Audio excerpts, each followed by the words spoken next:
Hey there friend, thanks for checking in. With so many people entering the concealed carry world, I decided to make this video called Concealed Carry Must-Haves. There are materials, ideas, thoughts, a mindset that would help new carriers and hopefully provide a roadmap as to what they need for everyday carry, as well as provide a refresher for those of us who have been carrying for a while. So let's go. After you get your carry permit, you go out and you buy yourself your first gun and you say, this is going to be my carry gun. And that's great. You just accomplished the first step after your carry permit. I hope that you researched it. But once you do that, I'm going to suggest that you buy another one that is smaller that you could use for pocket carry. And people call that their carry rotation. Because you will be in situations where you can't carry a gun appendix because your clothing won't allow it. Maybe the seasons change. Maybe you're going to a place where you have to dress up and it's not feasible to carry that gun the way you normally would. Have a pocket gun, okay? Because if not, you may not carry altogether, and that's falling into a trap of not being a everyday carry person. And once that happens, people get lazy. So have a carry rotation, whether it's a pocket carry or a different type.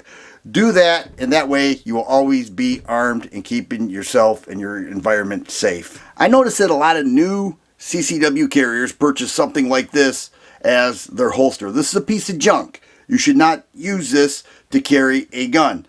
Perhaps in the range bag to transport guns, to protect it, it would be fine, but it offers no retention, and this clip is garbage. A good quality Kydex holster is a good way to go. Here's my Car P9 with a multi-holsters, with a carbon fiber look to it. When inserting it, snaps into place, and that's really what you want. Good retention. I'll roll through these really quick. Here we have a crossbreed holster with the Springfield Hellcat OSP. A non-OSP model, Springfield Hellcat, another multi-holsters. Here we have the Glock 43X with a Vetter holster. A Mitch Rosen leather holster, always a nice touch. Also very good looking with the Car PM9 covert. Pocket carry. You want that extra piece there to cover the trigger guard. Here we have a Remington RM 380 and a little larger pocket carry, Diamondback DB9 Gen 4. On the larger size of things, here I've got a M&P 9 2.0 compact, all right, and then over here we've got an X-Fox holster with a Beretta PX4 Storm. Stay away from these, please, all right, and get something good. It's going to cost you some money, but well worth it.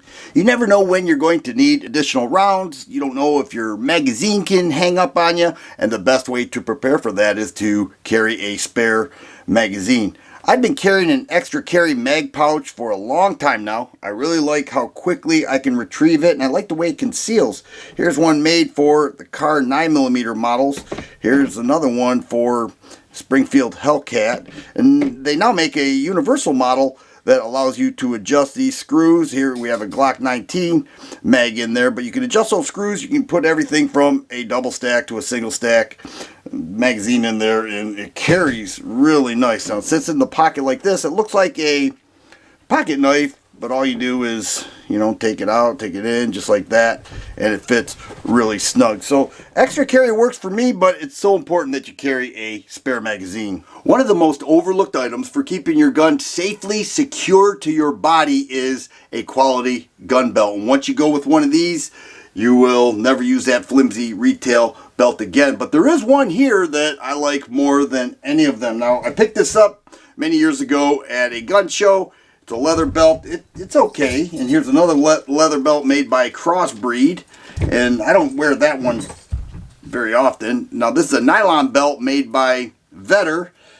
But the best one here is a Core Essentials belt. It has this track right there that allows you to loosen or tighten the belt by using that track, and it's so easy to use. And then once you have it in place, it's nice and tight, it's thick, it's good looking. This is the best gun belt I have ever owned. Core Essentials really makes a nice gun belt, and I highly recommend it.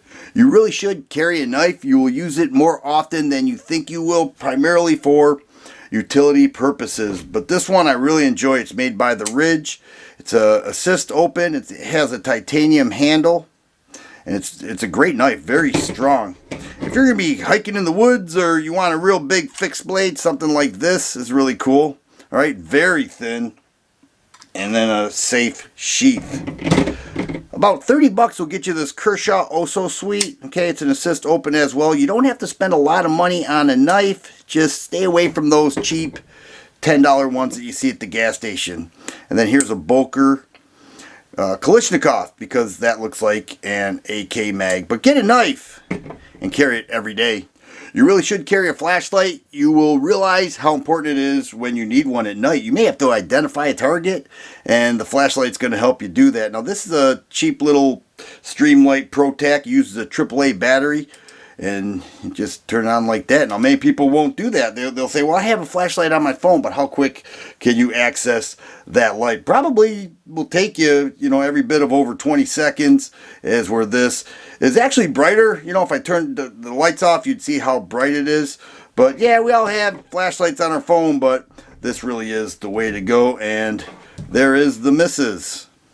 Ammunition manufacturers produce great self-defense ammo in today's market. People ask me though, what is the best? And I tell them, let your gun decide. Try shooting various ones. Which one feeds the best for you? Which one do you shoot the best? Which one is most comfortable? And go with that. You really can't go wrong, but you have to shoot self-defense ammo in your carry gun so that you know that it will work when needed. The one item that most people carry is their phone. But I want you to think about this. If you ever have to use your gun, you want to be the first one to call 911 if you can. If not, somebody that you know by you, hopefully, will be able to call 911. You want to give your account of the situation first, because if you don't, and the other people make the 911 call and say that you were aggressive and you overreacted and you're a bloodthirsty maniac, the officers are going to show up, and that's what they're going to expect out of you. Be the first one to call 911. In order to do so, you have to have your phone on you. I cannot stress enough the need for additional training after you get your carry permit. Now, many states require training, and a lot of people say, well, that's good enough. Well, actually, it's not.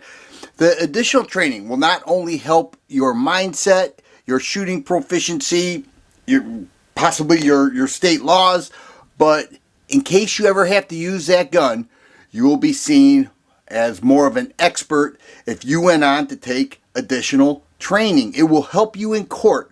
The more knowledgeable you are with the certificates to prove that you completed these classes is invaluable.